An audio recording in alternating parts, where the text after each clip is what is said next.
found the Taxi Stand Hour. Over. On Radio TFI.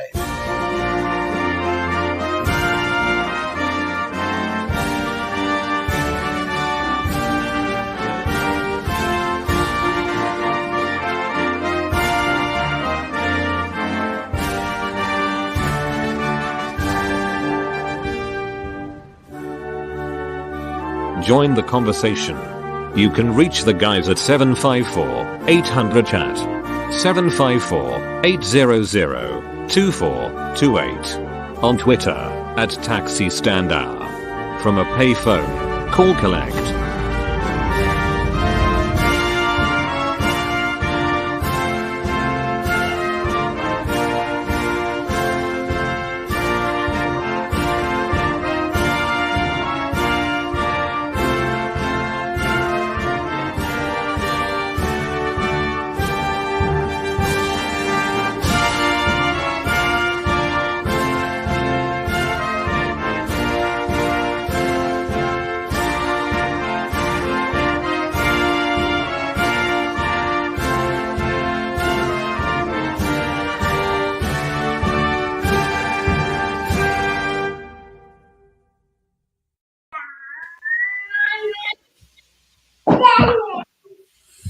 And good morning, everybody. It's Sunday, May 22nd, 2022, and you are listening to the Taxi Stand Hour on Radio TFI and on the Radio TFI streaming network from the ShaletaMakesMeLaugh.com studio in St. Paul, Minnesota. I'm John Shannon.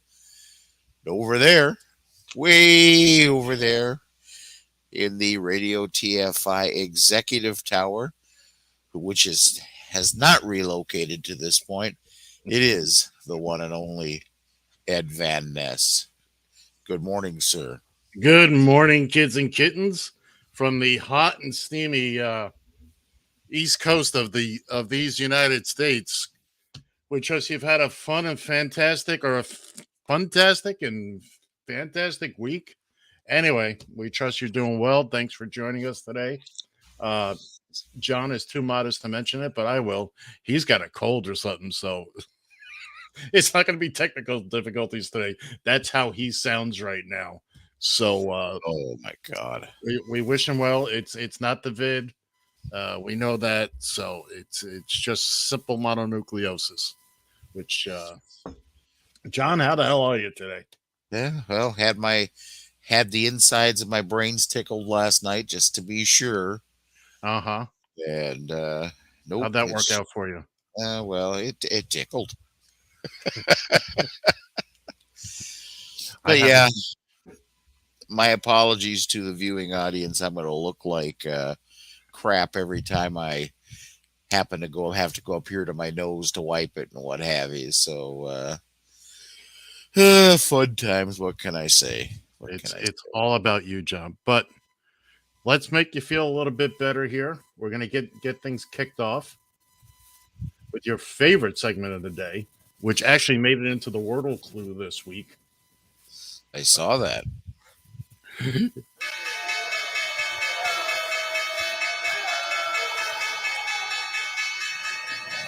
It's the Radio TFI Market Watch, brought to you by Wordle. Uber closed the week at $23.35, down $1.04. Lyft closed the week at $19.07.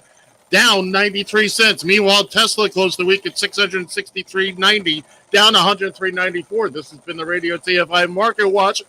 Oh, I'm exhausted. Good old Tesla. You asked for that, John?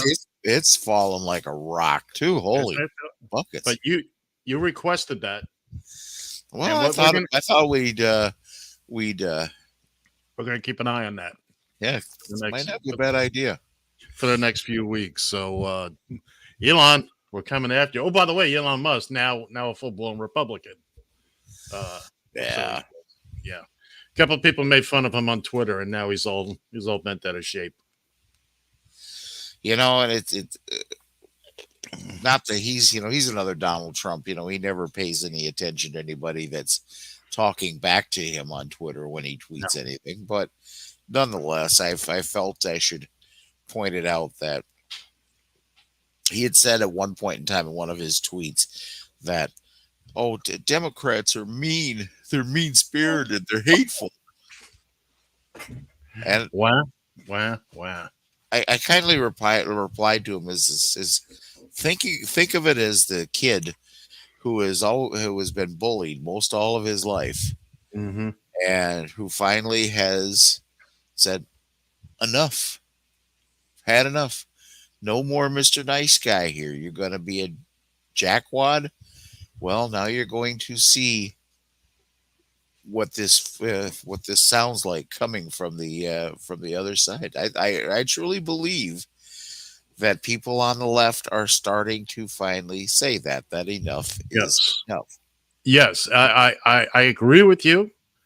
It's not there where we need it to be yet, but I feel spines are growing and snarkiness is coming, and we have to step out of the parlor and quit being polite because uh, oh, but before, oh, geez, that reminds me. To the ladies and gentlemen of North Carolina, Western North Carolina, good on you, Madison Carthon. What do we say, John? See ya. There's no way I can sing along with that one. You got that one all on your own. So, so Danger Wheel is out. You know, now we got to start picking them off one by one. Don't forget, in northern Georgia, you got Marcus Flowers. You got a ham sandwich. You can vote for Ed if you like come November. The MTG got to go. Lauren Boebert got to go. Jordan, all of them, gots to go. This was just, just the first step. Pennsylvania, it is imperative. Whichever one of the Republican knuckleheads, Dr. Oz or the other nitwit, the businessman, but certainly Dr. Oz, we can't let him even get close to a November runoff. That we can't let any Republican win Pennsylvania because we'll never see a straight election result again. As it is, they're going to start crying in November anyway. They'll scream and cry that every election was rigged. Every state, every district. Anytime they don't win, that's the new line. Anytime they don't win, that it's rigged. It's rigged. Well, and again, Trump said that. He said that before. He said that like in October of 2020. Well, we're gonna. If we win, when we win, it'll be the greatest victory ever, and if we lose, well, it's rigged. Well, he even said that. He even said that when he in 2016, before the 2016 election. Right. Good morning, Rolando. And I wouldn't catch dogs. That's only dogs that needed help. It's the only dogs I would catch. Nice to see you back, pal. You missed football season though. You're a little late. Anyway, yeah. So get out there and vote. Vote for Ed. Vote blue. And if you can't vote blue, vote Ed. I will have all my details up. Literally, I'm serious about this. I want you to write me in your particular state, even in your foreign country. I can't really run there, but remember, Ed's only got one plank in his platform: serve one term, see ya, and collect the pension. I'm not going to do anything to bother anybody. I won't show up for meetings. I won't. I'll be here every Sunday. I can't be bothered traveling back and forth to DC. I got an apartment to look for. So you see that Madison is calling now. He supposedly is taking it. He originally took his loss there. He took it supposedly with a grain of salt, but now he's starting to come back. He's calling for the rise of the dark MAGA. Yeah. Can you? Is bad enough? Okay. Now we are basically looking for Darth Vader. That's kind of what MAGA reminds me of, anyways. But now we're even going further into it. We're calling for the rise of the dark MAGA. Luke, I am your father. Oh, Good Lord. Well, I think we've seen enough of the dark MAGA. They couldn't find their way out of a phone booth. Remember, these are the folks that stormed the Capitol and made it the most photographed event. I'm going to say ever. They took Instagram and selfies, and then now tried to deny being there. It's look, I'm happy to see that all the small fish are getting. As far as I'm concerned, they don't need to go to prison for life, but a couple of months. This has turned their lives upside down, and good on the government for that. You effed around, and now you're finding out. You cannot storm the Capitol. Okay? You want to call it a protest? Fine. Why'd you bring baseball bats and bear spray? And, we got people dead and permanently injured. You stormed the Capitol. And it's coming down the pike. Boebert's going to get nailed for leading the tours around the Capitol. Not tours. Reconnaissance around the Capitol the day before, keeping in mind the building was closed to the public. There were no tours. They've already got somebody squealing on her. So, I can't wait for these hearings to start. I don't know what date they're going to start being televised, but I'm very much hopeful of the fact that the reason we're not getting a lot of info out is because they got some goodies coming up. They don't want to spill the beans any more than they have. Well, no, exactly. No, Rolando. He says, honestly, Ed should be 2-term limit. Oh, I see what you're saying. I thought you wanted me for 2 terms. No way, Jose. No way. No, 1 term and out. I'm collecting the pension, and I promise you'll never hear from me again. That's my campaign promise. Elect me, and you'll never hear from me again. Why? I'll even quit this show. Oh my God! Give me my pension. I'm out the door. Door.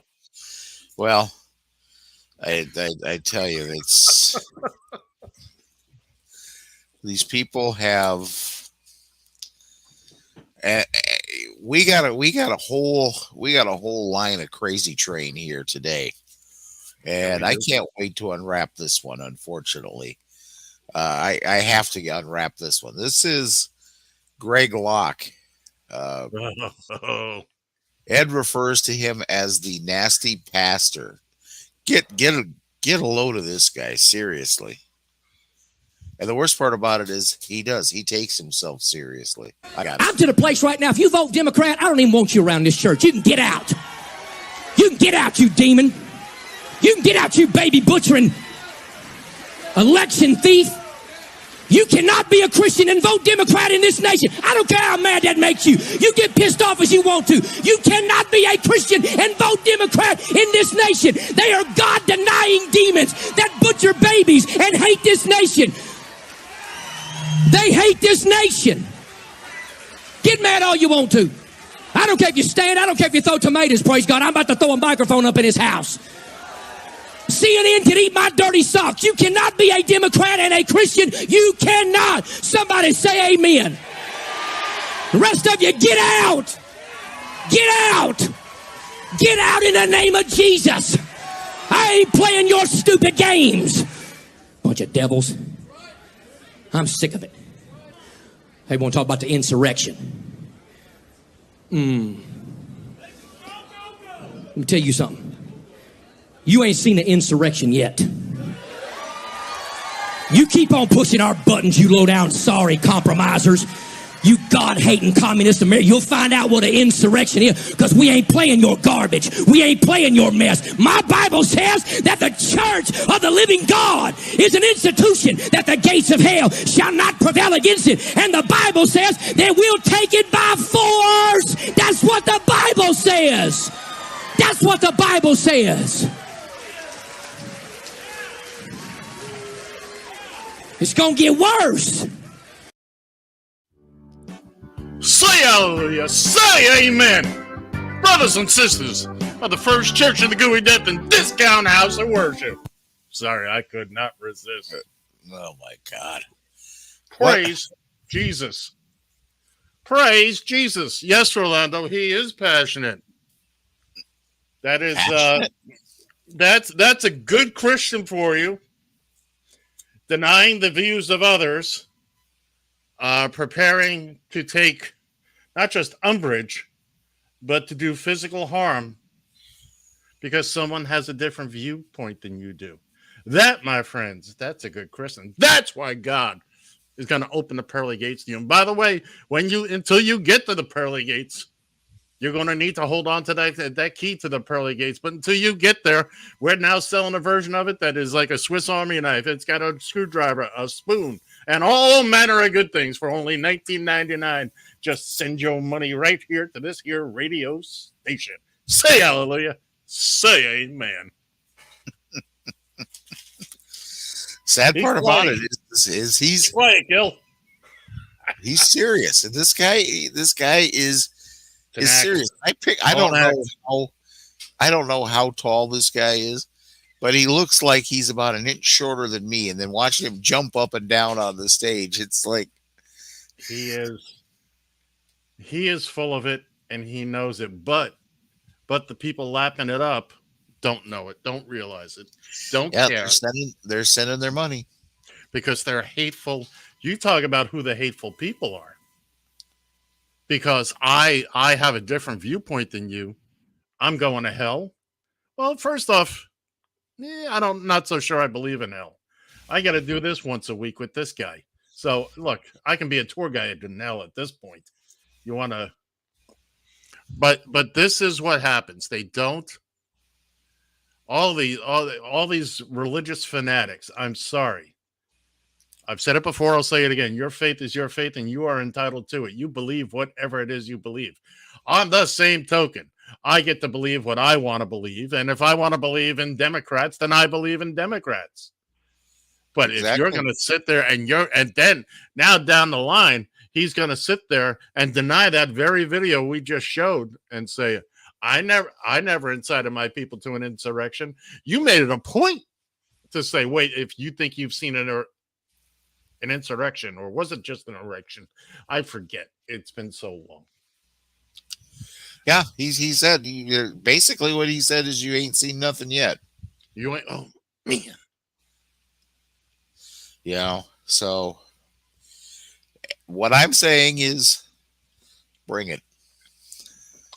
Yeah, well, I think that there are people who definitely look at things a little differently than this guy, that are back there saying, look, little man, look, you little hateful little prick.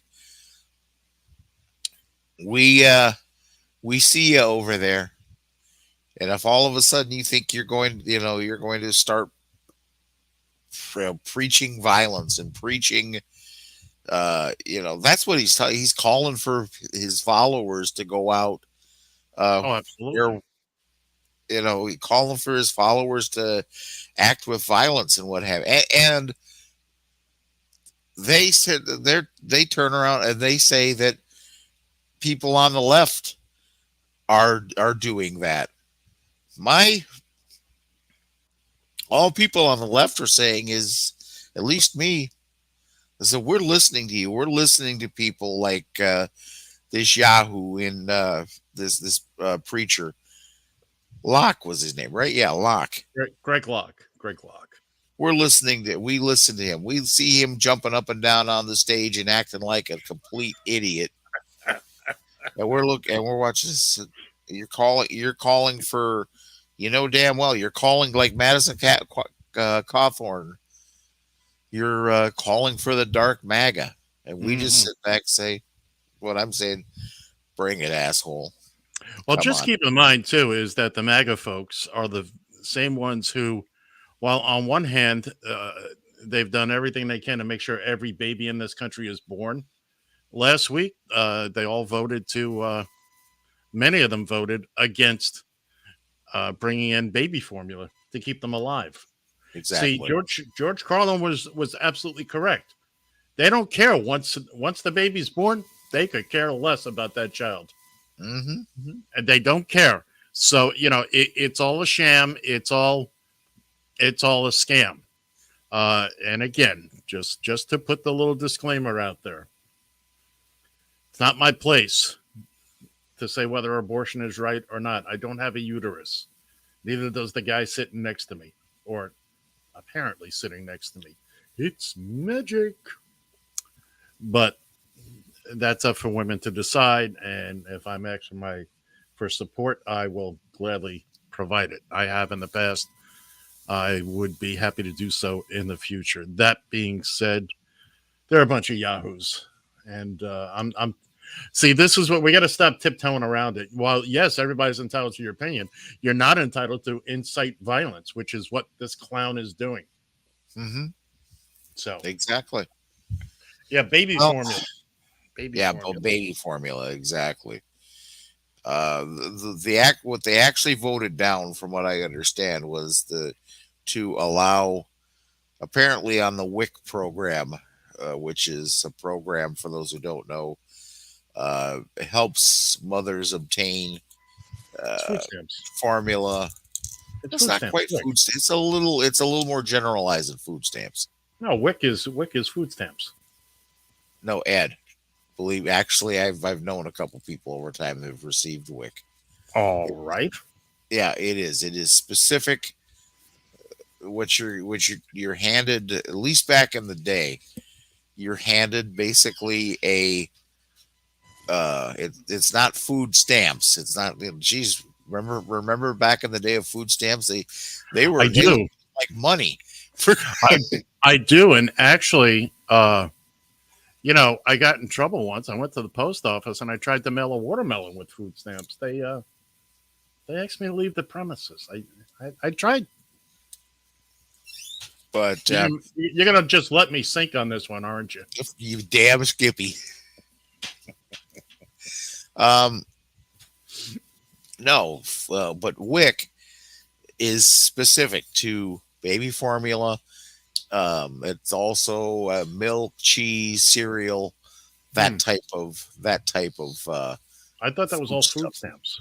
No, But anyways, what they were doing was there was a specific kind of baby formula that the WIC recipients couldn't receive, and they wanted to change that, where WIC recipients could get this type of formula so they could continue feeding the babies. Apparently, the stuff that we're really short on is the stuff that is specifically for the available via WIC. So the mothers who are receiving these benefits are the ones that are suffering quite a bit, because that's the only type of formula they can buy. Right. Well, my understanding is, it's for the past year and a half, 2 years now, your same basic group of Republicans are voting no on anything that comes down the pike. Well, yeah, absolutely. And anything and everything. It doesn't matter unless it specifically benefits their peeps. But anyway, so the first batch of formula from overseas landed this morning. I forget where, but look, it's that's got to be a frightening thing when your baby needs the formula. And I don't have kids, so I didn't actually go through all that, but I understand there, certain people at certain times, certain kids need to have certain things. And, we need to get it. There's a piece of video circulating around from Oakland, California. Woman had about 20 some odd cans of formula. And another woman says, hey, could you not take all of them? Well, I need them for my baby. Well, I need a couple for my baby too, and it was just, people are hoarding now. It's just like toilet paper back in the day. There's a reason for people. I can understand the reason for hoarding the formula. To this day, somebody needs to explain to me why people were hoarding toilet paper. At no time has this COVID ever made you poop more than you were already pooping. According to what a couple of things I saw, and I thought the very same thing. But apparently, one of the symptoms with COVID is diarrhea. Still, Just saying. Let's move on. Let's just move on. So, anyways, I was going to say that the problem is worse in other parts of the country, apparently, because Lori had just got done. She bought and shipped some formula from here in Minnesota to a friend of her sister's in California. Mm-hmm.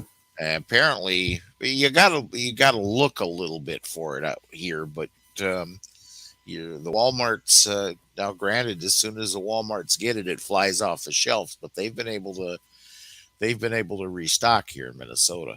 So, well, this too shall pass. Helping somebody out. Oh yeah, you're absolutely right. Once the Abbott factory reopens and they get back, the problem is there's really only four manufacturers for the bulk of all this in the country, and one of them that is responsible for about 43%, I believe was the number I heard, is shut down at the moment. It's going to take another couple of weeks for them to gear up and get going again.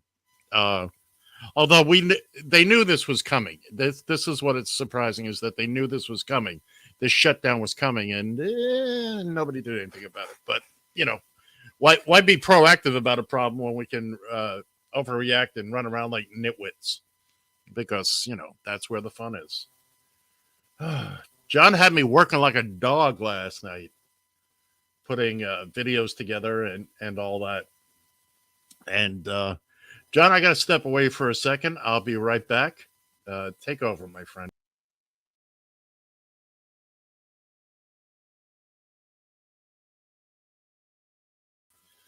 John, you're muted. Well, damn.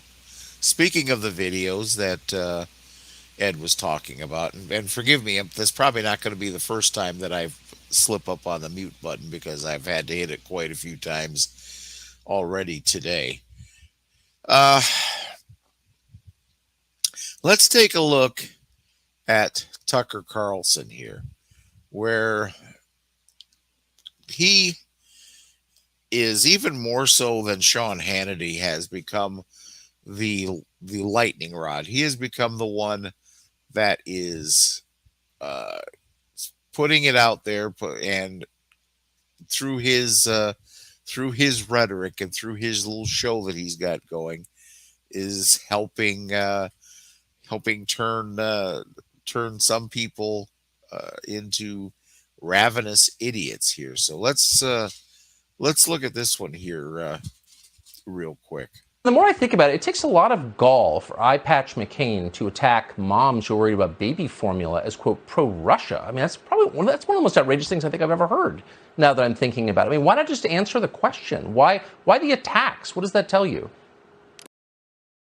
So this is where he is actually going after a fellow Republican, Ben Crenshaw, who is a Army veteran and is happens to be wearing an eye patch. But you see, the thing is if any of these far be it for any of these Republicans to actually vote moderate and go along with things such as baby formula and what have you, if you make that mistake, all of a sudden you've got Tucker Carlson to have to deal with. So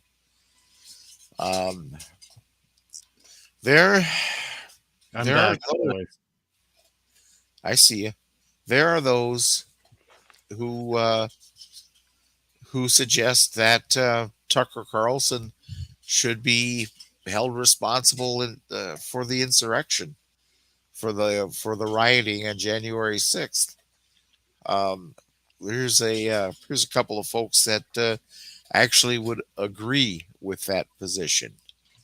The hypocrisy is insane, and Tucker Carlson is a creature of Washington, and all of what he does at night, the dangerous rhetoric that he spews every night in his show, Right. He's full of shit. It's an act, but it's a dangerous one, and now there's bloodshed behind it. That's what and makes it's it more. shameful. That's what makes it more dangerous. Right. He knows what It's he's an act. doing. Exactly. He knows what he's doing. He's doing it for money.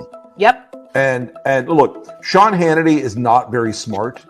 He's a very sort of linear, plodding kind of guy. Yeah. He sort of believes that the proximity to power is good for him, so he'll just sort of maunder along in that world. But Tucker is much smarter, and he is doing this in a deliberate, provocative way. He's recognized there's a market and an audience for this kind of thing out there. And unfortunately, part of that audience are disturbed young men who lurk on 4chan and who see over and over again the message about white replacement. And they're being told over and over again, internalize it. You're an incel because of those brown people who've come here. That's right. And we saw the horrible consequences of things like that. And no, am I drawing a direct line from Tucker's show to the shooter in Buffalo? Yeah. Yes, I am. I am. Yeah, let's go right to that, as a matter of fact. Unfortunately, last week we kind of glazed over the shooting in Buffalo. I hadn't had nearly enough information on it at the time. And come to find out that this lunatic, who I think I praised the media for not disclosing his name. I have no clue what this guy's name is. Have you heard? I have heard it, but there's no need for us to repeat it. No, exactly. Why give him the notoriety? He's an 18-year-old racist, and unfortunately, 10 people have died. Others were injured. My understanding is that particular supermarket in Western New York in Buffalo, that area was like a food desert. Tops came in, they opened up. They've been closed for a couple of weeks. To their credit, the grocery store has been shuttling people to other grocery stores, to get their shopping done. But getting back to our 18-year-old nitwit, he had the N-word on his on the gun that he had no business on, Oh, he bought it all legal. Why is it easier to get an assault rifle than baby formula in this country? He's 18 years old. He can't buy cigarettes. He can't buy alcohol. But he can sure as heck buy a gun. Yep, absolutely. And I'm sure, because I don't even listen to them anymore with their thoughts and prayers, but it's always, well, we don't want to rush into this. It's too soon to talk about it. How is it too soon? How many thousands of people have died? Innocent people died. Children, babies, Sandy Hook. Oh, Alex Jones ought to be hung by his micro penis for perpetuating that myth, or trying to anyway, that was all staged. Well, it's got to stop. Enough is enough. I mean, how does a child himself buy weapons like this? Did you hear about the manifest that he wrote? I heard that he did some rambling thing. I don't know what's in it. Talking about the replacement. Oh God, yeah. Theory. Give me a break. Yeah. So that's what's going on. We've got minorities that are replacing the white folk. John, I hear they got a skinny Jamaican woman coming to take your spot. Yeah. And it's like I said. I said in a tweet last week, as far as I'm concerned, us old white people and I shouldn't take credit for this even because Ed's the one that actually originally brought this up. But he's right. Us old white people here, we've had a good run. We Well, had a very good run. maybe Great run. maybe not so much if you think about some of the things we've done. Well, if you talk to certain groups of people, maybe we didn't do such a good job. But be that as it may, we've had a good run. But I tell you, it's time to just kind of take a back seat, let the younger generation do what they're going to do. They're going to do it anyway. This is their baby. This is their baby right now. And if there's a little bit more diversity in this younger generation, all the better. Look, it's if it hasn't happened already, I think it's happened already. But Caucasians are, if we're not a minority now, less than 50% of the population of the United States, we're like close, which is fine, which is, it is what it is. Exactly. We're not Sweden, we're not Norway, or any country like that with a predominantly the same features. We are that melting pot. And again, as white men, we've had a good run at mucking things up. Let the ladies step in. Let the young ones, let the people of color step in. I'm good. Come on. Lord knows we've screwed it up enough. And, I'm just so tired of mass shootings like this. And let's face it, this kid came in, he was literally loaded for bear. Uh-huh. This was planned. This was not, and had he not been stopped, I think I believe my understanding is he was going to continue on down in the shopping center or that stretch, or, it was not going to end at the grocery store. It was not going to end there. So, I mean, good for the people that survived it. Obviously, our sympathies to those that lost somebody.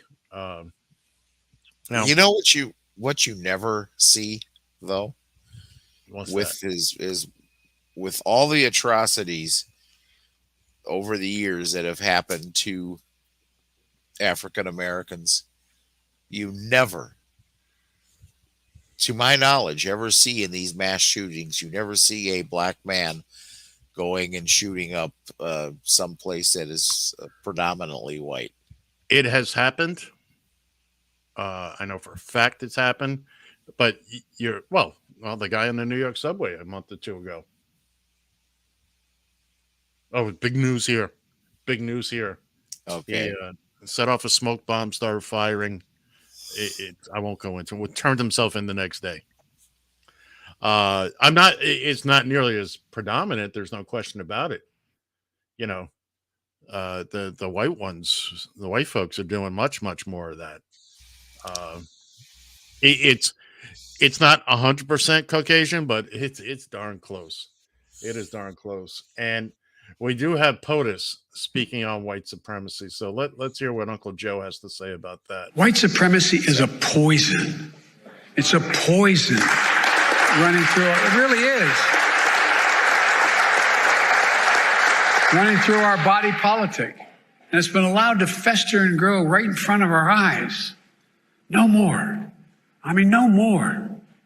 We need to say as clearly and forcefully as we can that the ideology of white supremacy has no place in America. None.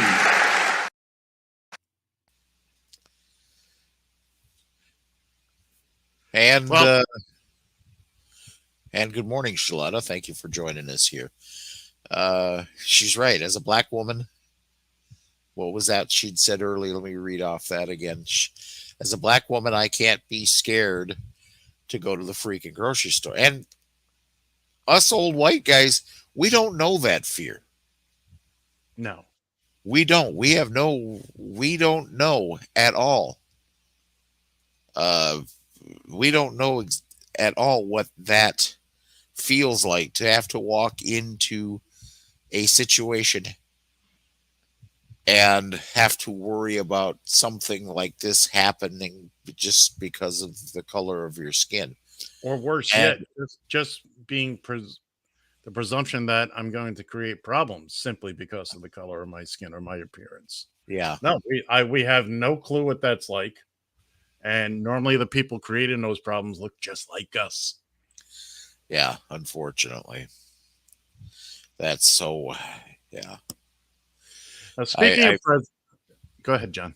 Well, I'm kind of lost in thought with this one because, I'm thinking I wish I'd have brought the list of names of the victims of this shooting. Mm-hmm. It's, again, we can't say it enough. As old white folks, we have no idea. We have no idea what that is like, what that feeling is like to be targeted, whether it's by some maniac white supremacist who by the way, speaking of me using the word maniac, there's already taught, he had mental health issues. The poor boy had mental health issues. Yeah, that's the go-to from the GQP. It's funny though. Let's look at Great Britain. You're telling me they've solved all their mental health issues because they don't have these mass shootings. So everybody's perfectly fine in Great Britain and France and Spain and most of Europe and a good chunk of Asia and Australia. There are the United States is the only country with mental health issues because we're the only country that consistently has these shootings. We don't have a gun problem. There's plenty of guns. We have a mental health problem. Was this kid bananas? Yeah, no question about it. His mind's been twisted by, I don't know, Tucker Carlson maybe? I don't know, but by somebody. There's no question about that. So, yeah, this is the excuse. Oh, let's get him some mental health. He needs help. No, he needs to be put in a cage and never see the light of day again, because nothing he can do at this point can bring those 10 people back. Nothing. You can apologize from now until the sun burns out, and it's not going to change a thing. You have affected how many lives? Not just those poor 10 souls that simply went to buy sugar and vegetables that day, maybe a box of Cocoa Puffs, but their family, their friends, their coworkers, the entire community. Hundreds, if not thousands of people directly affected by your disgusting racist attitude and actions and this feeling that you are better than everybody else. I got news for you, kiddo. I've been on the planet 45 years longer than you. We ain't no better than anybody else. Don't stop thinking that. Just because, just because your skin is a certain shade doesn't make you better, and it certainly doesn't make you worse. Tapping out. No, you're absolutely right. Yeah, you bring up a good point there as far as the color of your skin doesn't determine whether or not you're going to be a good person or a bad person. We've mentioned this numerous times. It doesn't matter if you're black or white or brown or whatever. If you are an asshole, if you're a murderer, if you're a hater, you're going to be that way regardless of your skin color. Absolutely correct. But the problem is this whole notion, this whole mentality that there's some big conspiracy to weed out the white people. Well, there's no conspiracy. It's just happened. It's just happened over time. It just happened that, it's all in how people are reproducing, quite frankly. Yeah, absolutely. I think you have more quote unquote mixed marriages, if you will. You Very have true. more couples. There were always plenty of people that didn't look alike hooking up, getting married, having babies. That's why we have some of the most exotic and beautiful people in the world, is because we mixed a lot of stuff up. Oh, I know. Isn't that the truth? Not this, so it's been going on. It's a lot more socially acceptable now. Let's face it. There was a time when a black person and a white person getting married was ay caramba. Oh, we're getting married. Hell, watching a black and a white, black man and walking down the street with a white woman. Oh my God! You want to talk about stares that they would get? Holy Christ! If it was only stares, but not only is it more socially acceptable, it's just that's just the way of the world now. Right. I mean, we've all met people who are a mix of one of my favorite stories is my ex, her uncle, and he was as Irish as the day is long. Red hair, white face, freckles, the map of Ireland all over his face, as people like to say. And he married a little Filipino woman who was wonderful. I got to meet her on a number of occasions. And he had met her in the Philippines. They fell, blah, blah, blah.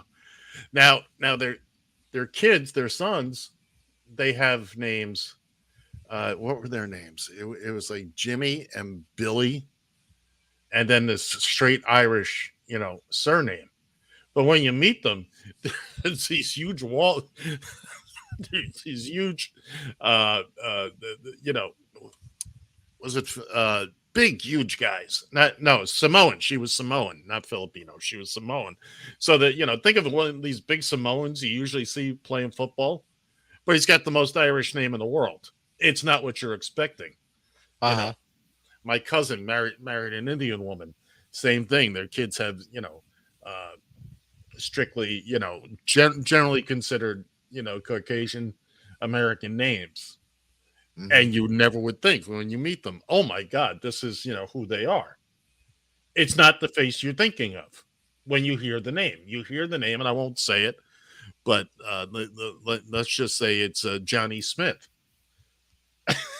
It's not who you expected Johnny Smith to be, or John O'Shaughnessy, that kind of thing, So but getting back to where we were on that, it doesn't matter anymore, and it shouldn't matter. You know what? I don't as a personal taste, I know what my personal tastes are, and my personal preferences, and everybody has, some people like vanilla, some people like chocolate, some people like strawberry. Some people like fruits and nuts. What can I say?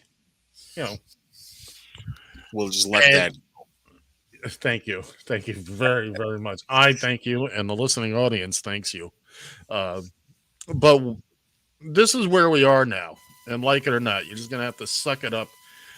And again, an 18-year-old. That means this kid was born in what? 2004? 2004. My God, how far had we come? By 2004, he doesn't know the first thing about how things were just in the 60s and 70s. As far as the racial divide goes, not to say there isn't still a racial divide. We're certainly not, all hooked up arm in arm singing hallelujah. And obviously this kid is living proof of that. Exactly. And Tucker Carlson, who will do anything for ratings, and who is in a lawsuit, his lawyers had to say, Tucker Carlson, no. If you listen to him, he doesn't know what he's talking about. That's how they prevailed in a lawsuit. He's not news. Yeah. Actually, somebody should turn around and say, well, you can't keep calling yourself Fox News if it's entertainment. That's what Fox is. Fox News is entertainment, and that's how they're legally listed. Bad entertainment, but entertainment nonetheless. Hey, Ed, listen, do me a favor and run through some of these other videos here real quick. So anyway, it's my turn. Go ahead, John.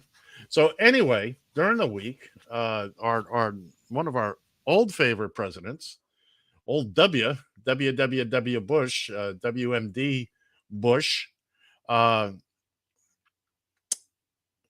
had a little speech the other day, and oops, had a little slip up. Let's take a listen to that. The result is an absence of checks and balances in Russia, and the decision of one man to launch a wholly unjustified and brutal invasion of of Ukraine.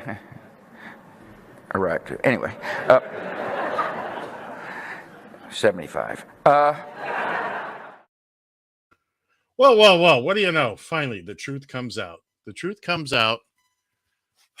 Weapons of mass destruction. For all you kids and kittens that weren't around for all that, like our kid in Buffalo, who wasn't born when GWB was first elected back in 2000. The games the Republicans were playing back then were bad enough. Now we're here. Now they're just vote. It is so imperative that no matter where you are, you need to vote. You need to be a part of this. It's not going to change without your participation. So when we get to November, whenever it is you need to do, because here's the other kind of person we need to keep out of office. This is somebody by the name of Candace Taylor. Take a listen to this loony bird. The First Amendment right, which is our right to worship Jesus freely. That's why we have a country. That's why we have Georgia.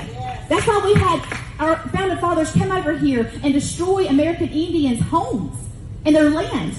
They took it. Look at what they went through, Native Americans, for sacrifice, for us to have the freedom we have today. First off, you're talking about the wrong amendment there, Toots. And second off, how ignorant can you be? Is she that ignorant to have no clue what the history is, or is she purposely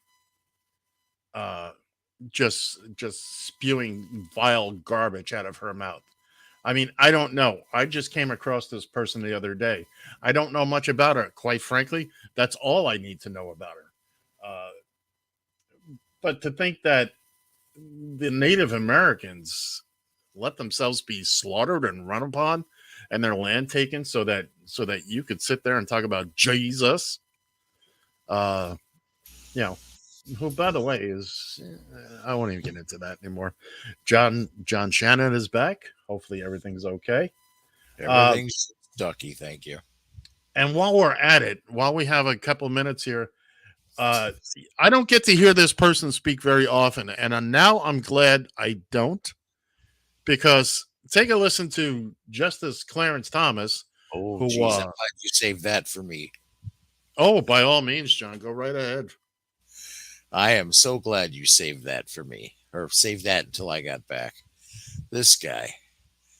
Let's go ahead and roll the video, and we'll. One of the things I say in response to the media is when they talk about, or especially early on, about the way I did my job, I said, I will absolutely leave the court when I do my job as poorly as you do yours. And that was meant as a compliment, really. I think we've neglected this side of the room. Oh, gosh. All the way over here, yes. It really is good to be me. It really is.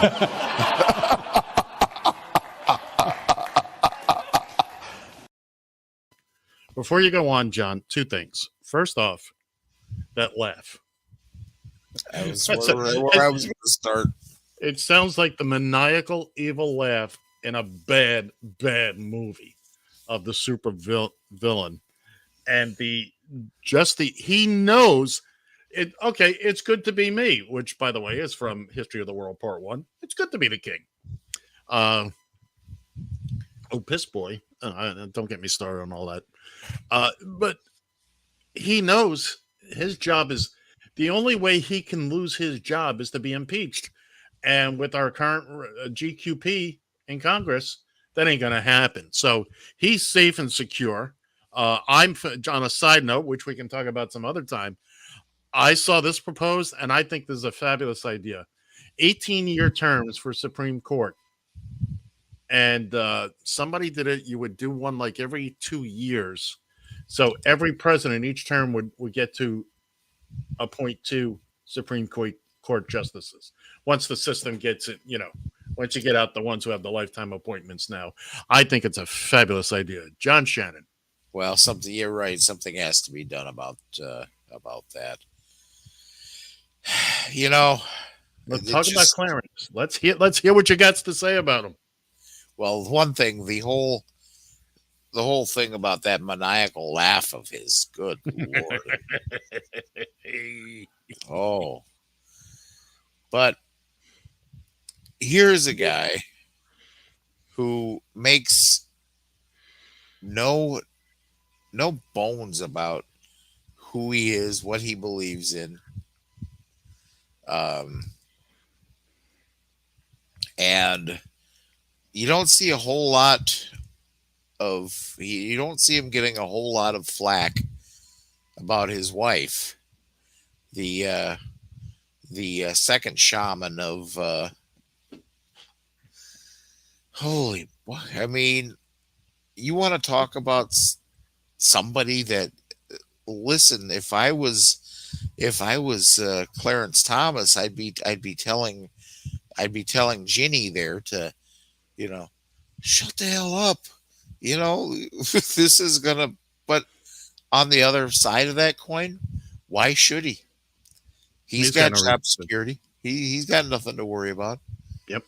Yep. And something tells me she wears the pants in that family anyway. So I think you're right. Hey, how would I know that for sure? How would I know that? Right. Absolutely certain. While we're cleaning up here as we're rushing to the end of it's not hour 1 anymore. We're rushing to the end of the taxi stand hour. Right. I'll get there.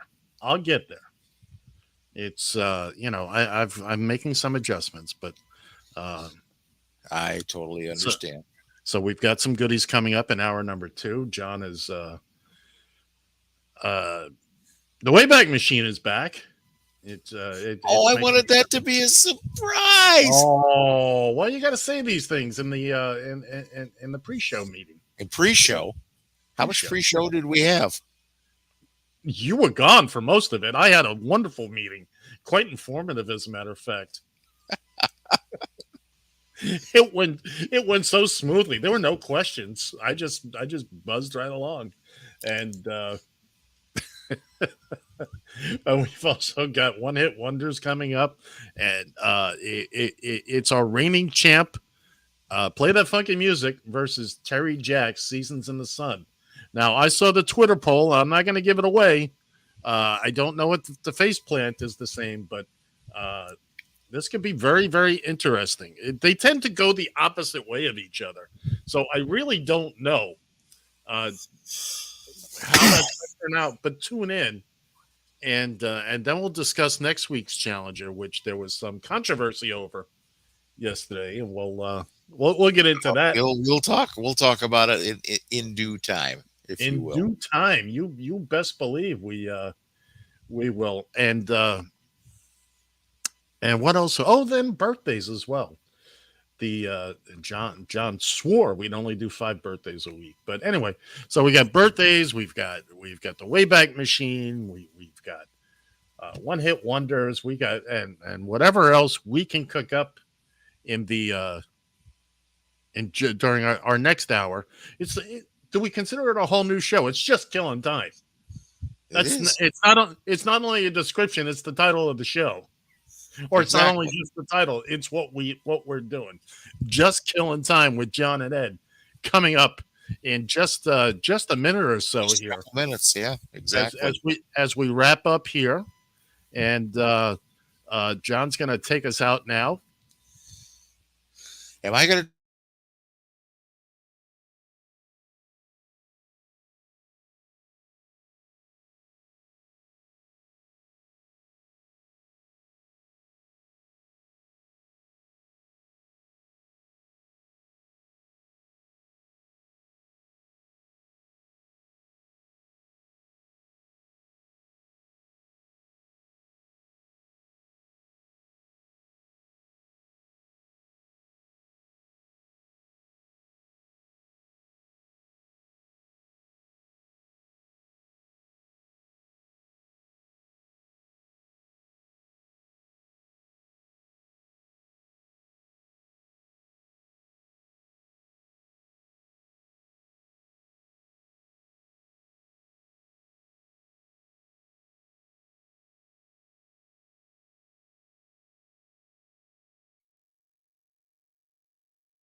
You've found Just Killing Time with John and Ed. A real woman could stop you from drinking. It has to be a real big woman. On Radio TFI.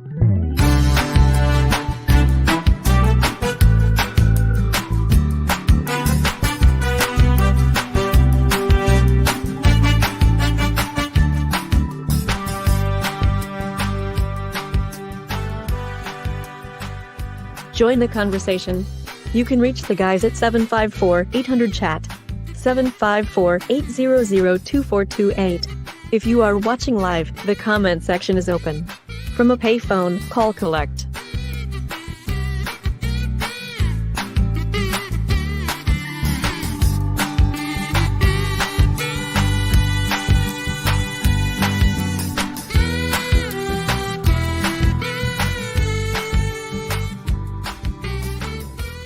Excuse me while I whip this out.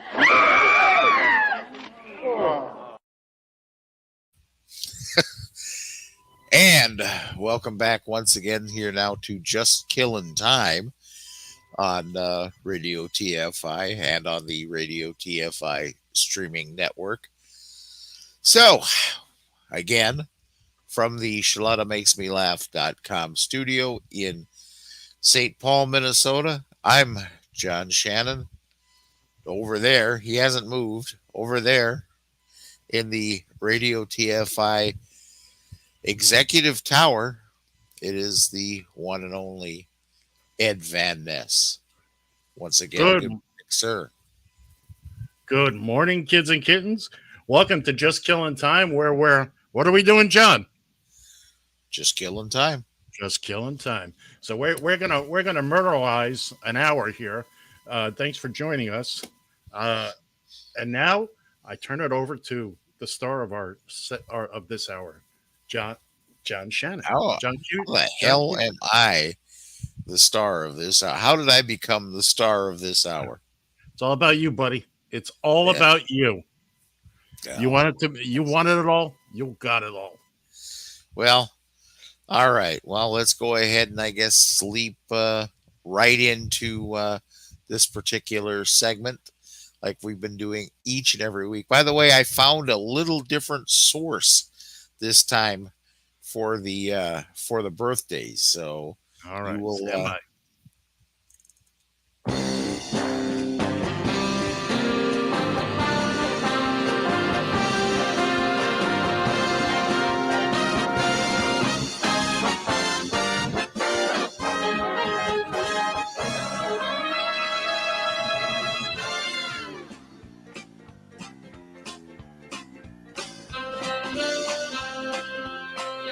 and like I said here, we found a little different source for the birthdays this time. The source that I was using was focusing a little bit too much on celebrities, actors, singers, and what have you. And I have a few of them here, but I thought I'd spread the love to a little beyond that. So, celebrating birthdays this week will be. We'll start off with a doozy here from the 22nd. Ted Kaczynski. Yep, you might. Holy smoke! Didn't he play for the Red Sox or the Cardinals? Oh no, that was Ted Kaczynski. My deepest apologies. The Unabomber, rotting in prison, will be 80 years old. Really? Moving on to the 24th, where singer Bob Dylan will be 81. You think he's still blowing in the wind, or does he have to have somebody do it for him? Oh man, I wouldn't know. I haven't stopped to ask him. Roseanne Cash, you might know her as Johnny Cash's daughter. She will be 67 on the 24th. You know, there was a story on the news this morning. Johnny Cash's hometown. They have a silhouette of him on the water tower, 50,000 tank water tower. This is a true story. Look it up. Somebody shot a bullet hole in the silhouette's crotch. So now it looked like he'd been peeing out of the water tower for 6 days. It'd have to be a hell of a shot if they did that on purpose, huh? It was close enough. Close enough. Anyway, to the happy birthday to the spawn of the Man in Black. Moving on, John. Also on the 24th, actor John C. Reilly will be 57 years old. He's I like him better when he's in a secondary role. I've seen a couple of things where he's more a lead or a co-lead. I think he's much better as. I agree. Absolutely. For the 25th, Mike Myers will be 59 years old. Oh, behave. Exactly. On the 26th, Lenny Kravitz will be 58. Wait a second. What? What? Lenny Kravitz is 58? Yes. He looks like he's about 24. I hate him for that. And moving on, last but not least, for the 27th, the former Secretary of State is still alive at 99 years old, Henry Kissinger. Oh, nobody has a voice deeper than Henry Kissinger. Oh, I know, right? And a thicker accent. So now we've finished birthdays, and we still got to find an ending for this bit. Oh, I thought you did. Well, the ending we have today is the beginning of.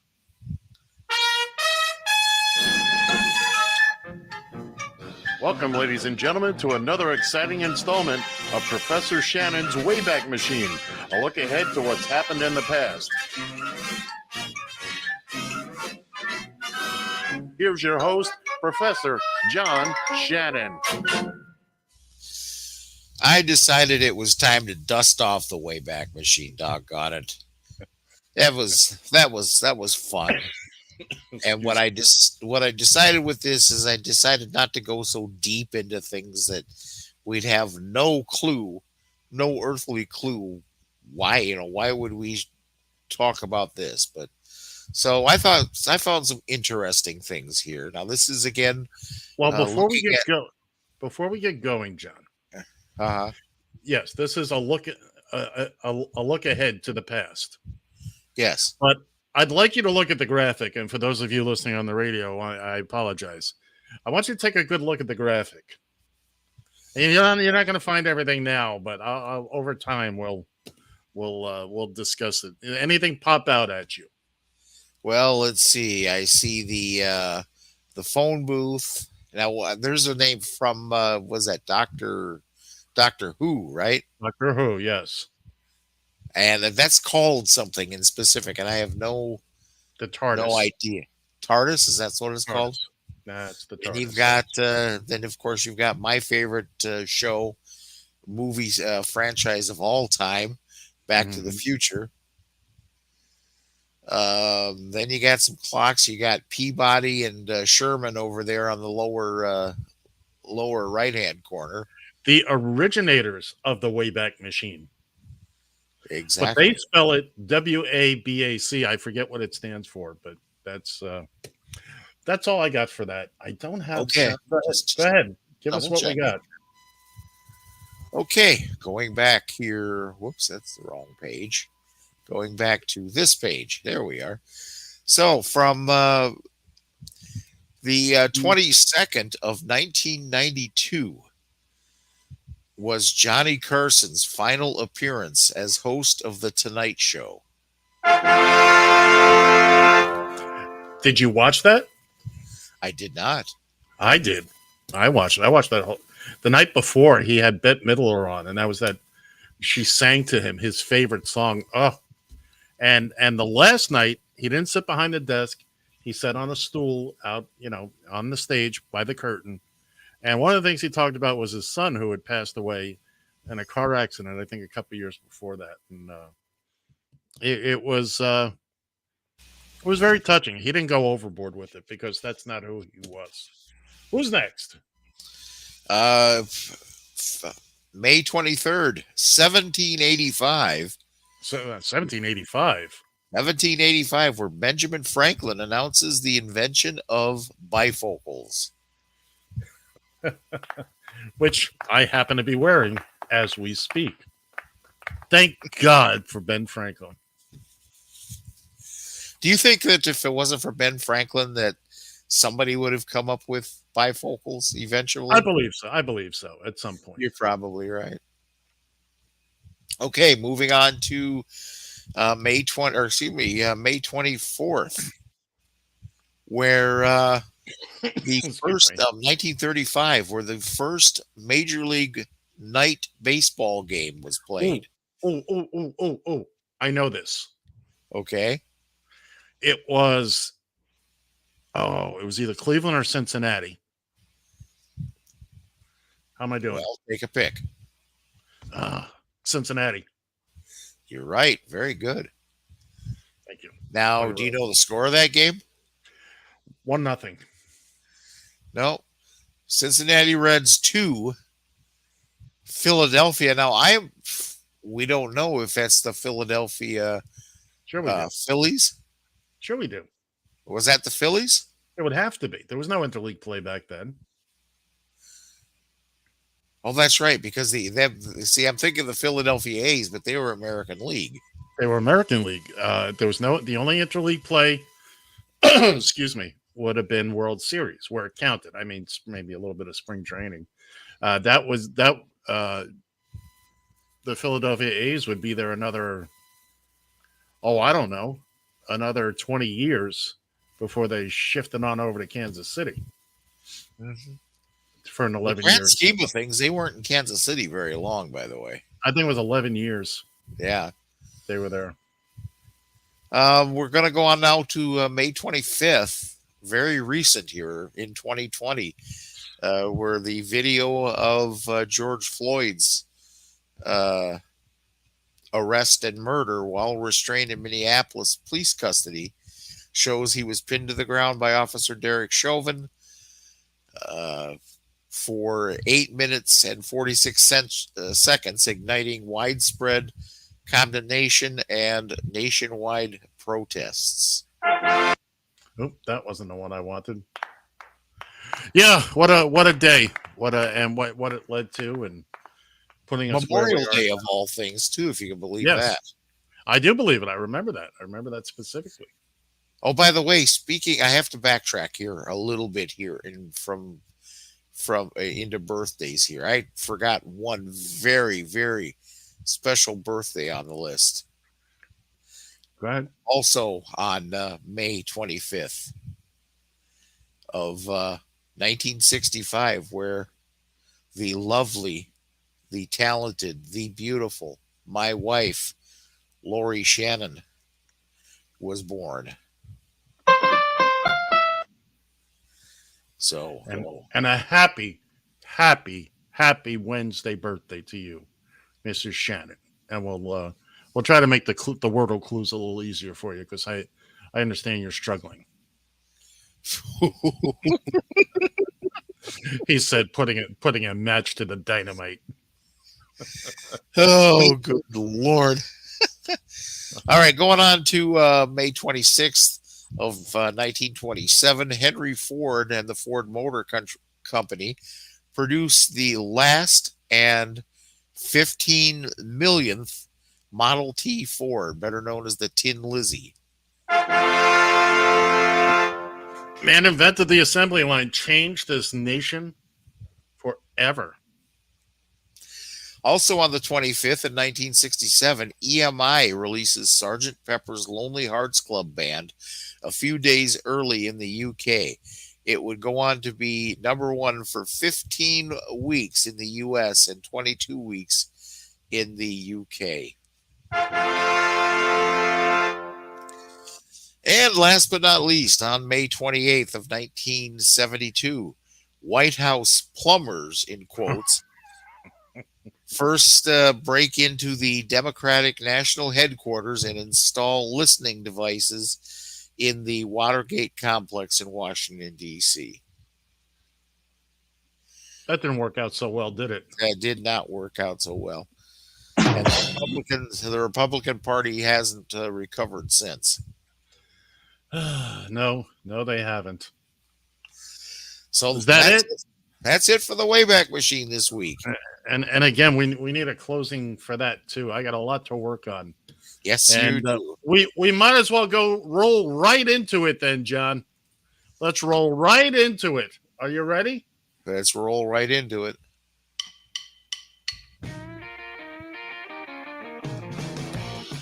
And now, ladies and gentlemen, allow me to present the Battle of the One-Hit Wonders.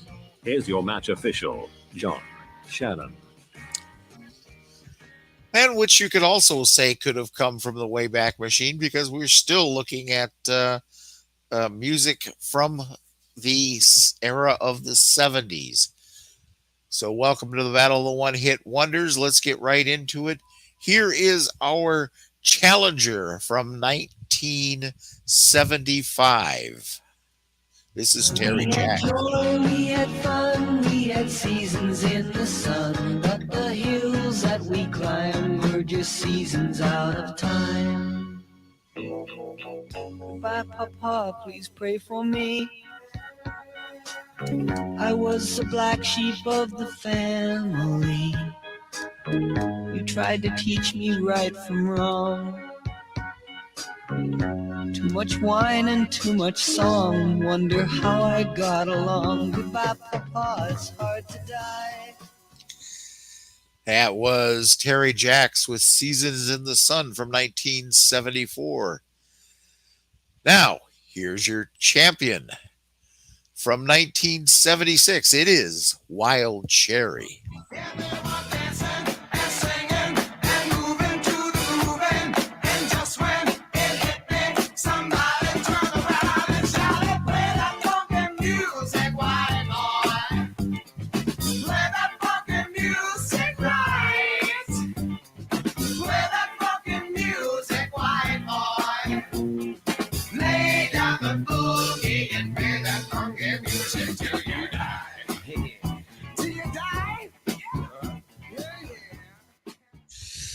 And here is your winner. Now, John, before you go, no, go ahead. I'm sorry, I interrupted. I'm sorry. I guess I should probably just a second. That was Wild Cherry with Play That Funky Music from 1976. Now, you were going to say? No, you continue right on. I'll do it after the announcement. Okay. Here is your winner. Hold for it. With 61.5% of the vote, and new Battle of the One-Hit Wonders champion, Terry Jacks, with Seasons in the Sun, 1974. Goodbye to you, my trusted friend. We've known each other since we were 9 or 10. Together we've climbed hills and trees, learned of love and ABC, skinned our hearts and skinned our knees. Goodbye, my friend, it's hard to die when all the birds are singing in the sky. Now that the spring is in the air, pretty girls are everywhere. Think of me and I'll be there. We had joy, we had fun, we had seasons in the sun, but the hills that we climbed were just seasons out of time. Goodbye, Papa, please pray for me. I was the black sheep of the family. You tried to teach me right from wrong. Too much wine and too much song. Wonder how I got along. Goodbye, Papa, it's hard to die when all the birds are singing in the sky. Now that the spring is in the air, little children everywhere. When you see them, I'll be there. We had joy, we had fun, we had seasons in the sun, but the the wine and the song, like the seasons have all gone. We had joy, we had fun, we had seasons in the sun, but the wine and the song, like the seasons have all gone. Goodbye, Michelle, my little one. You gave me love and helped me find the sun. And every time that I was down, you would always come around and get my feet back on the ground. Goodbye, Michelle, it's hard to die when all the birds are singing in the sky. Now that the spring is in the air,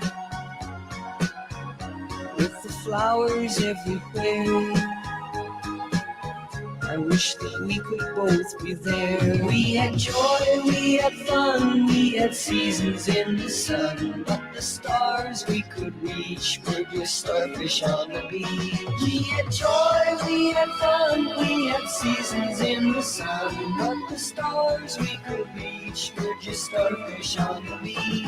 We had joy, we had fun, we had seasons in the sun, but the wine and the song, like the seasons have all gone. All our lives we had fun, we had seasons in the sun, but the hills that we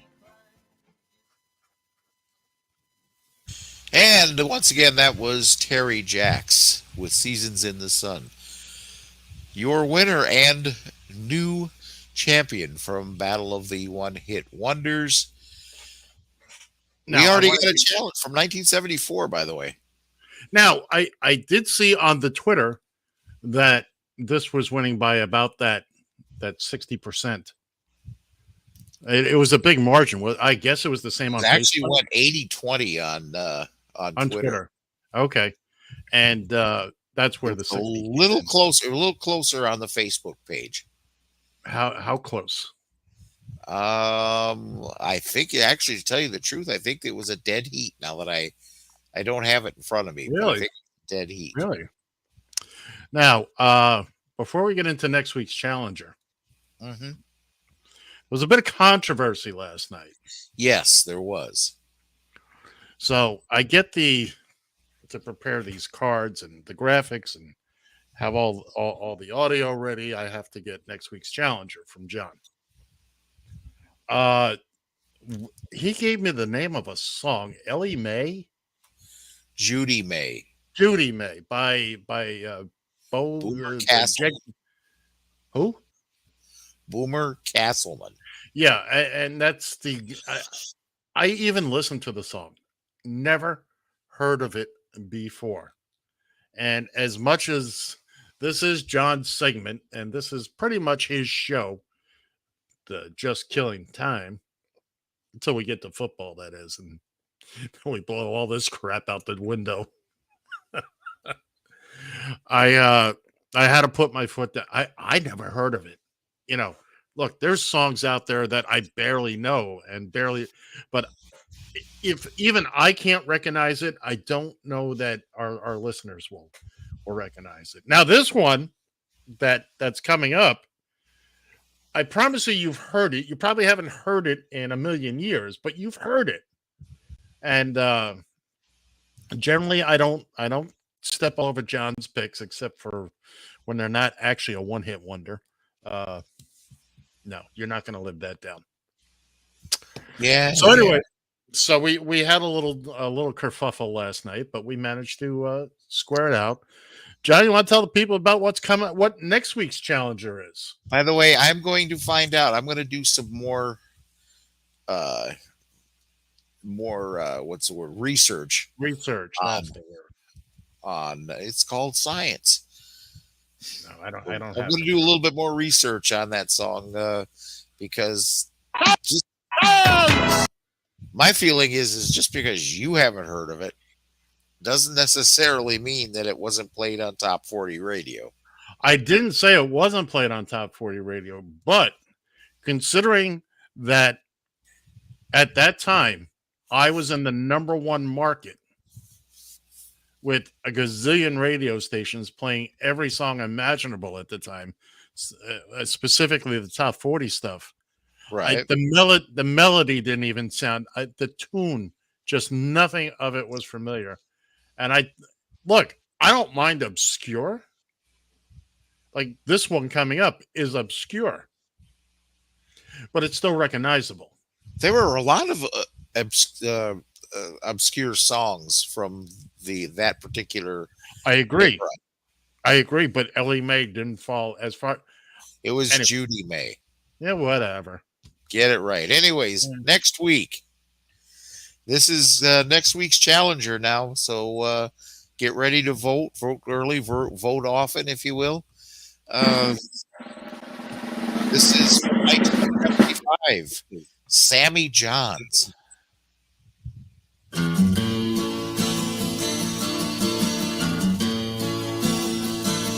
I gave a girl a ride in the wagon.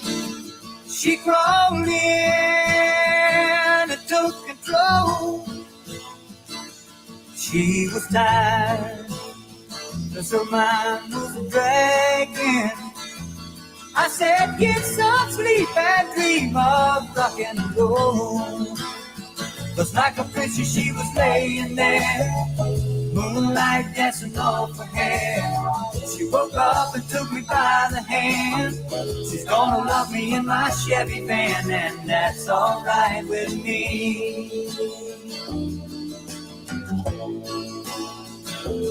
Her young face was like that of an angel. Her long legs were tan and brown. Better keep your eyes on the road, son. Better slow this vehicle down.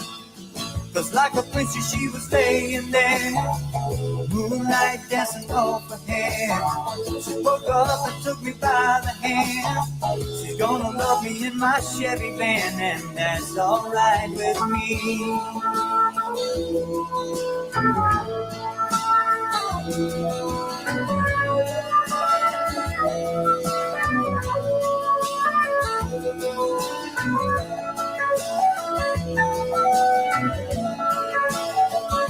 I put her out in a town that was so small.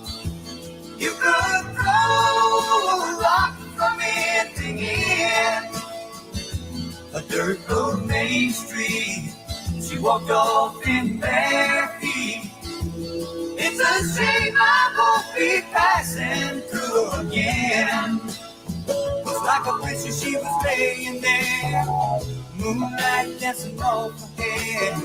She woke up and took me by the hand. We made love in my Chevy van, and that's alright with me.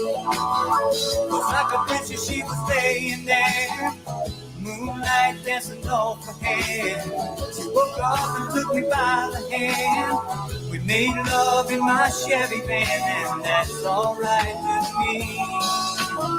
Just like a princess she was laying there, moonlight dancing off her head. From 1975, Sammy Johns with Chevy Van. That is next week's challenger here. So there you go. Our new champion, Seasons in the Sun by Cherry Jacks, will face off against Chevy Van by Sammy Johns. So now that is, I do have over the next couple of weeks as upcoming challengers, I do have a couple of I'd say they were obscure, definite one-hit wonders. Obscure is one thing. I'm all for Chevy Van is obscure.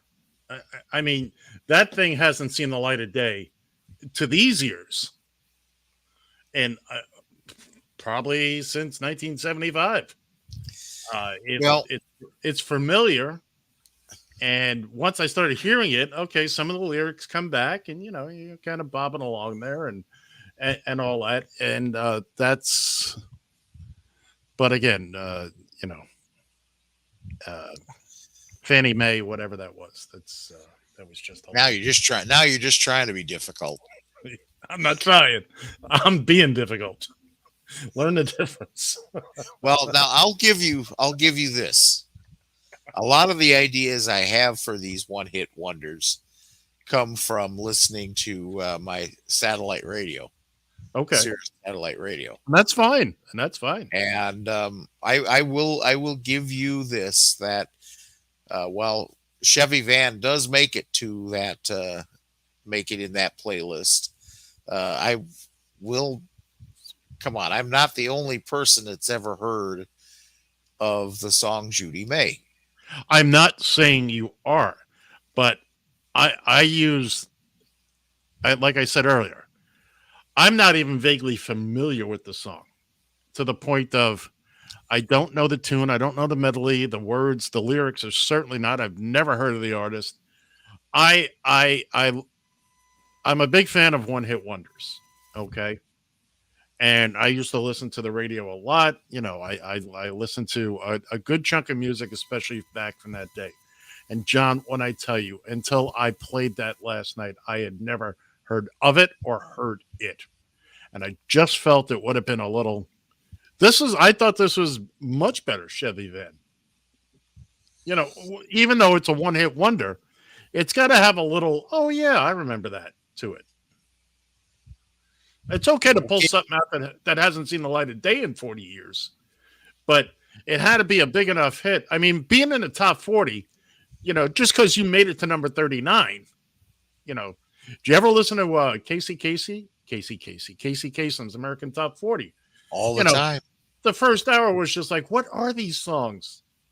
Yeah, they're the top 40 hits, but what the heck are they? Most of them you hadn't heard of, not till you get to the top 20, and certainly the top 10. But yeah, I'm sorry. Look, I understand this is your gig and all that. You're not sorry. Don't. No, you're right. I'm not. You're right. I'm not. It's, but somebody had to say it, whether it was sincere or not. And there you go. And it wasn't going to be you, so I guess it had to be me. So now what? Now we got a whole half an hour to kill here. I don't know. Okay. I just work here. Well, you just work. Yeah, okay. I just work. Now, sometime in the next. Oh, we're going to talk about this in a second too. If I have time. We're going to we're gonna reformat the radio station. Not reformat. Right now it's just playing music, except for this live broadcast and the replays. I've taken all the shows off. Everything is off. The Lone Ranger's off. Baseball's off. Baseball won't be back till November. First Saturday after the World Series ends, we'll be back to playing baseball. But I need to sit down and get everything straightened out. I've been off this first week and I've gotten some things done. Unfortunately, the station has, except for prepping for our little get together here every week, I really haven't had the opportunity to get into anything. You know why, John? I'm still looking for a damn apartment. That's why. Yep. Although I'm close, kids. I'm close. This one is well, I'm getting to the point where I'm not going to believe that you have a new place until you actually start moving furniture, and then I'm going to be skeptical. Look, I've handed money over and it still fell apart. Although I made a decision earlier last night that if this one, I've got one, it's got some really great features that I know I'm not going to find anywhere else. I showed John not only an outdoor parking spot, but a full garage. There's 2 apartments in the house, and we would each have a garage and a parking spot, which is ideal for me. It's not in the neighborhood I would have wanted. It's not exactly everything. It's not quite as big as I would have liked, but it'll serve the purpose. But if this one falls through, the young man that purchased the place, he just bought it a week ago. I was there with his mom. I believe I believe they're Chinese, and his mother, sweet lady. Her English is not great, much better than my Chinese, but she took a liking to me apparently, and I've sent them all the documentation, paid for something online that he says he'll reimburse me for, but an application fee. He wanted to go through the particular site, so that's a good sign in my book. But again, we've been here before, so but if this all falls through, then we're not going to move the headquarters. We're going to stay right here for the for a time being, because I'm tired. I'm tired of looking. Yeah. Well, I now exhausting. I got a call from a real estate agent last night at about 9:30 on a Saturday night. Oh, were you still looking for the apartment? What's the address? I've been, been doing for a lot of them. She gives me the address. I said, well, give me a second. Let me look it up. I'm sitting on my computer. And she had given me her first name. I said, oh, by the way, what's your last name? She says, why? I said, I'd like to know who I'm talking to. Well, what's your last name? Okay, Van Ness, V-A-N capital N-E-S-S. Oh, 2 words. That's interesting. Now, can I get your name? And then she gives me she had a very heavy Eastern European accent. And she gives me her last name as Benjamin, which I know is. And she's very rude, and she called you. She called me at 9:30 on a Saturday night, because I had said, well, I'm interested in whenever, a week ago. I get she's paraded enough people through there who have all said, oh no, I don't want any part of this. And I'm holding out for the other place. I hope she's not expecting that call back from me today, because it ain't going to happen. If she wants to talk to me, she's going to have to call into this show. That's the only way. Where she's going to. That would be an interesting call. That would be a very interesting call. It would be. I tell you what, I found. I found a couple of decent agents. Really, the very first one I dealt with, she was the only one that kept up with me. She realized. She asked me what I was looking for, and she did her best. She would send me these leads, listings and all that. And I finally, a week ago, I said, oh, thanks. I'm going to be, I'm done, but thank you very much. And I went out and met with her more than a couple of times. Actually, one of them was a pretty decent building, and both her and the manager were supposed to call me back a couple of days later. Never heard from them, but for the most part, real estate agents are assholes. And, I get it. They're out to make a buck. But I'm looking for a place to live. I ain't got time to, be playing fast and loose. You're going to show me the place, and I say I want it, then don't be showing it again. Give me the opportunity to do the application, do what we got to do. If you're going to keep showing the place, then just count me out. Yeah. Just count me out. I can't, I don't know who else you got, on the hook here, and it's not fair. And it's not going to be. I know I was the place I'm looking at now, the place that I showed John the pictures today, and what I think will actually happen for me. I know I was the first person that they showed it to, because he said that to me. He said, "Oh, you're the first." This was on Friday, and we got a couple of people tomorrow. I said, "Well, I want the place, so." You can do whatever you like with that, and we get along just fine. I'm hoping it works out. Anyway, yes, to repeat, in case you didn't hear it the first time, real estate agents are assholes. Yeah. Convince me that I'm wrong. Somebody call me and convince me that I'm wrong. Well, I tell you, like nothing I've ever dealt with, I can only... I haven't had that much experience. I think I've come to think of it, I just haven't had that much experience over time with those people. I've either dealt with apartment complex managers, right, or I guess an occasional. I guess maybe they're a real estate agent, a couple of leasing agents. It has a lot to do with what part of the country you're dealing with, Right. too. Right. Now, not everybody I dealt with. I mean, there were some of the larger buildings where, yes, I was dealing with a leasing agent, which is, they're doing their thing. And there was a lovely, lovely young woman I met a couple of weeks ago. The day I found the last place I thought I had. And the only thing that knocked that out of that was a strikeout, was because they had no parking at all. None whatsoever. Right. They had a garage, but it was full with a waiting list. And I said, no, that's a nunja good for me. That's a no-go, as the kids like to say. So we also, on a programming note, either this coming week or probably the week after, I'll be having some major dental surgery done. So talking ain't going to be my big thing I'm going to miss a show coming up. Right now, I believe we are going to do Memorial Day weekend. Unless I can't. If I have this surgery, we're going to schedule it on Monday. On Monday, I find out when the date is. Okay. They have to do a little bit more preliminary stuff,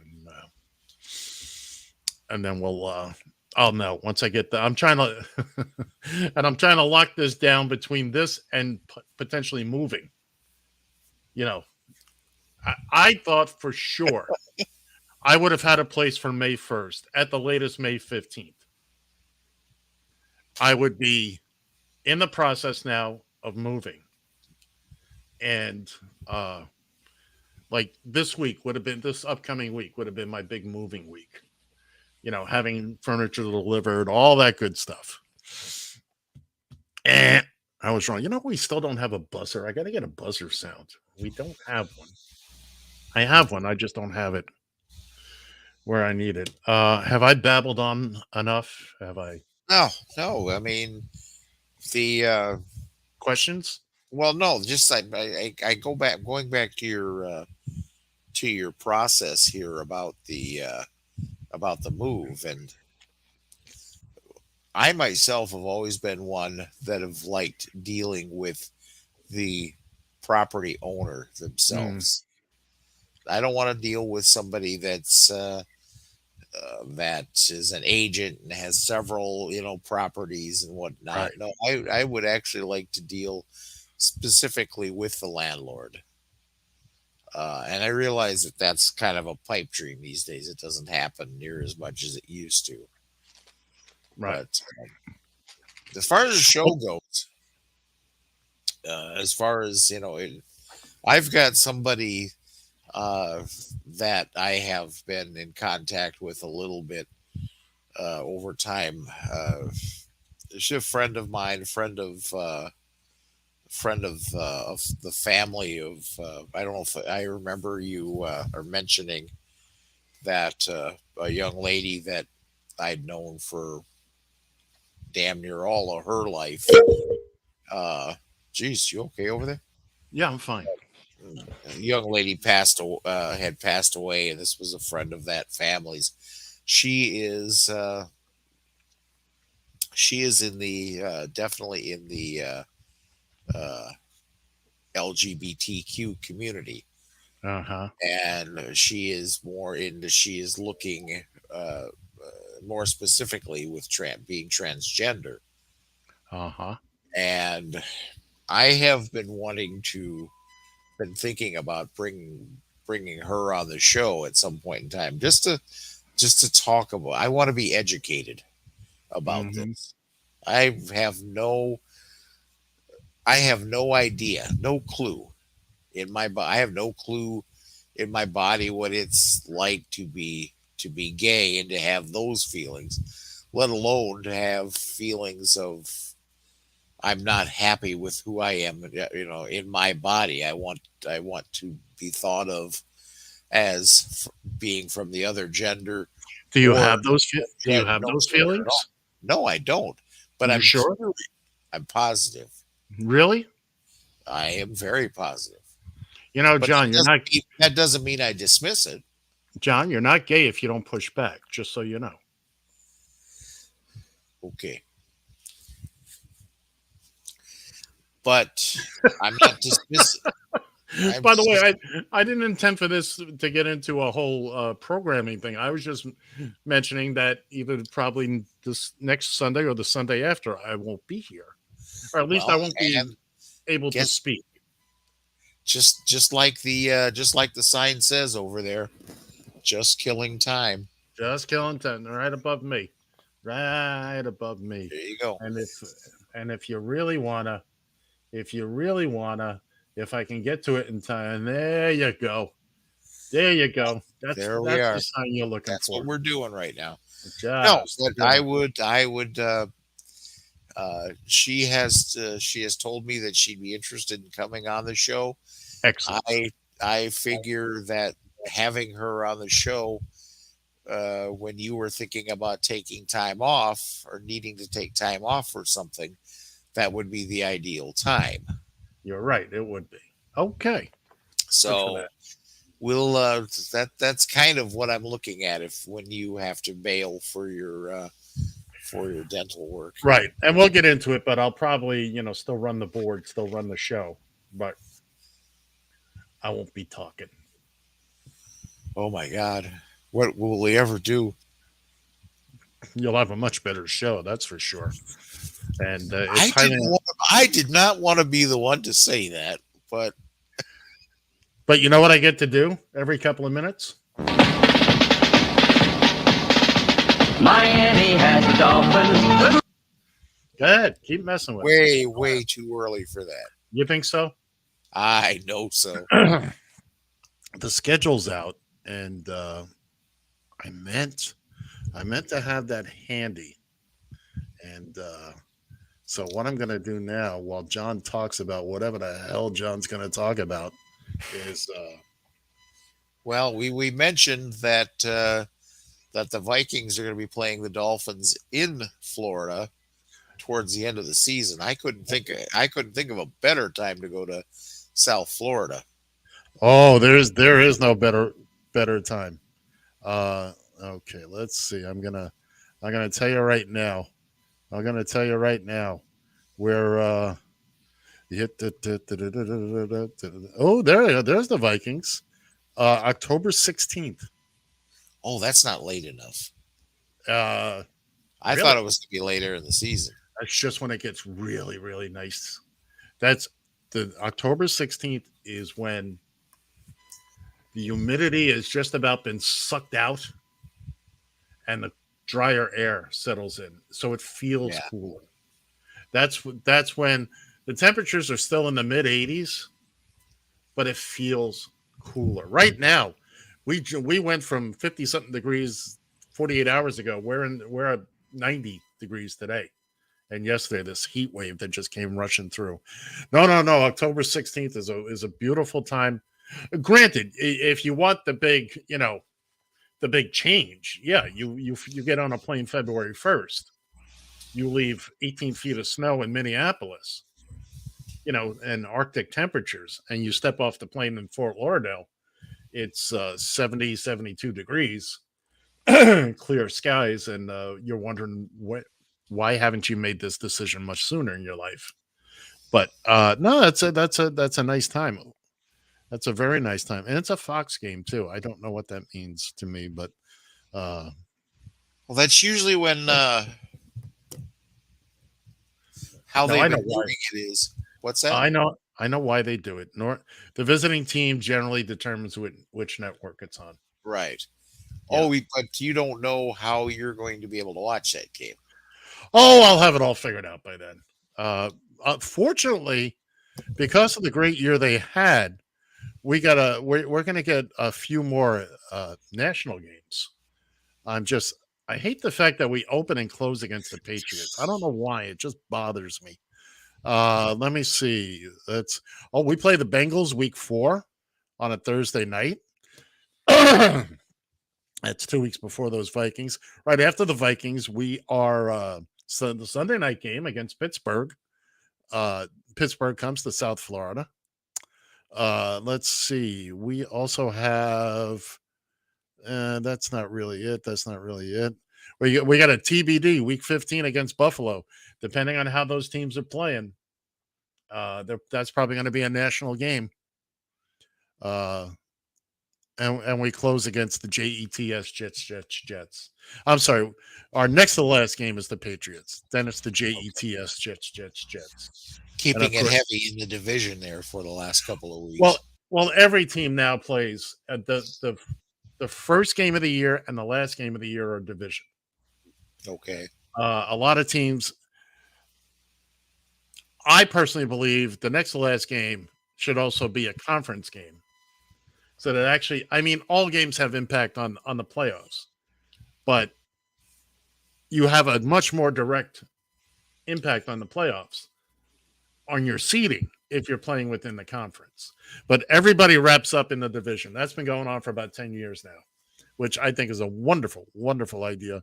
Yeah. But yeah, week 15, week 6, October 16th, 1 p.m. kickoff in beautiful Hard Rock, formerly known as and should still be called Joe Robbie Stadium. The Minnesota Vikings. Who's your quarterback this year? Well, we still got Cousins. Oh, yeah. Oh, you know what it was? I'm thinking, what's his name? Left Seattle. Russell Wilson. He's in Denver now. He's in Denver, yep. He's in Denver. So we don't play Denver. We have the who do we have? Oh, we have the AFC Central this year and the NFC Central. So we get Detroit. We get the Detroit. What is it you call them? Motor City Pretty Kitties? Motor City Kitties. Them's the ones. And the Bears. Or the Lie Downs, if you want to. The Lie Downs. We go to Chicago. First week of November. Thank God I won't be there. The Browns come in. Houston. We go to San Francisco, where weeks 13 and 14, we are on the West Coast at San Francisco and then at the Chargers. Before let me ask you real quick. Yeah, sure. You mentioned Houston. Houston. Do you miss the Houston Oilers? You know, not being from Houston, I used to always bothered me. Well, especially when I became a Dolphin fan, because you look at old film of the Oilers, they look like the Dolphins, the uniforms. Now, I do miss what's his name, Billy White Shoes Johnson, and absolutely. Who's the other one? Warren Moon had great success in Houston. Look, they moved, and it's the Titans now. My boy Ryan Tannehill is with them. Do I miss the Oilers? I don't know. I don't recall I've ever had to watch a team of mine leave, or have I? Well, I mean, having had to deal with that with the Minnesota Wild when the North Stars left to Dallas. Went to Dallas, straight down I-35. And I was a big Minnesota North Stars fan. Actually, we had two hockey teams back in the day. We had one in the defunct WHA, World Hockey Association. Oh, the WHA! Good God, you were too little for the WHA. I was not. Jeez, the WHA was when I was like 14. I went to Minnesota Fighting Saints games all the time with Rolando and with the rest of the family. There were good seats, fairly reasonable seats. I went to one New York Golden Blades game at Madison Square Garden. I was 14, something like that. I had never seen the Garden that empty. Ever. Well, and the place where they played, that the Fighting Saints played, was known as the St. Paul Civic Center. It's actually built it was on the same plot of land where the Wild play now, the XL Energy Center is. Okay. But the unique thing about a hockey game at the St. Paul Civic Center was that they had clear dasher boards. Oh, all the way really? around. Yeah. Really? The only, of course, this is back before you put a ton of ads up on the dashers. Right. But no, they had clear dashers. It was, no kidding. I'm going to have to investigate that. That was actually pretty cool. But no, getting back to the North Stars, I was, as a young adult, this was when the North Stars were in their heyday. They played. Yeah. I honestly, I'm going to interrupt you for a second. I was shocked when I heard that they were leaving Minneapolis for Dallas. Well, exactly. I just couldn't. No knock to the people in Dallas. Oh, wait a minute. I hate Dallas, but everything about it. But I just couldn't understand. Jesus, Minneapolis, that's a hotbed for hockey. I know there was more to it than just. Yeah. Well, there was some speculation that the owner of the team was getting ready to face some issues with sexual harassment up there in Minneapolis. So there's all kinds of rumors about that. But so I just to this day really can't get my head around the concept of the Minnesota Wild. Okay. I am just not that big of a Minnesota Wild fan. If I've got three things, if I've got the Vikings, no, not necessarily the Vikings. If I've got the Twins, the Timberwolves, and the Wild all on at the same time on TV, quite frankly, I'm either watching the Timberwolves or the Twins. Yeah, like I said, I've never really had that. I've been to the first home game of two expansion teams, the Marlins and the Panthers. Yeah. The Marlins' very first game was a home game. The Panthers played 3 games on the road before they opened at home in their inaugural season. And I was fortunate enough to attend that. That was a blast.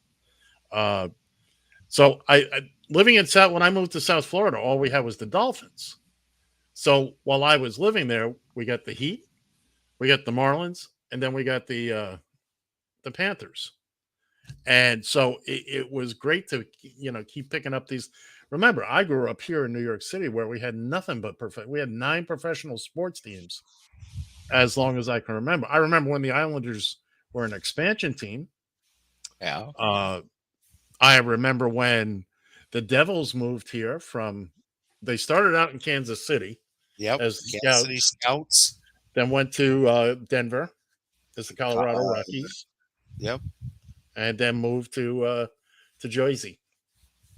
And but yeah, we've always had. Now there's not many of them left, but people who are Dodgers and baseball Giants fans, because you had the Dodgers and the Giants here. Now that happened before I was born, the year before I was born. So I don't remember a time without the Mets. Obviously, I'm 3 years older than the Mets, but as far as I've known, the Mets have always been around. Yeah. And I love to talk about the fact that 1969 was a great summer to be a 10-year-old in New York. Oh, yeah. The same thing in Kansas City, too. Yeah. I see. Time to say goodbye. We still have the old ending, the old taxi stand hour ending to this Just Killing Time. We're working on it. Okay. So anyways, for that guy over there, Ed Van Ness, I'm John Shannon. I got the money. Cleo!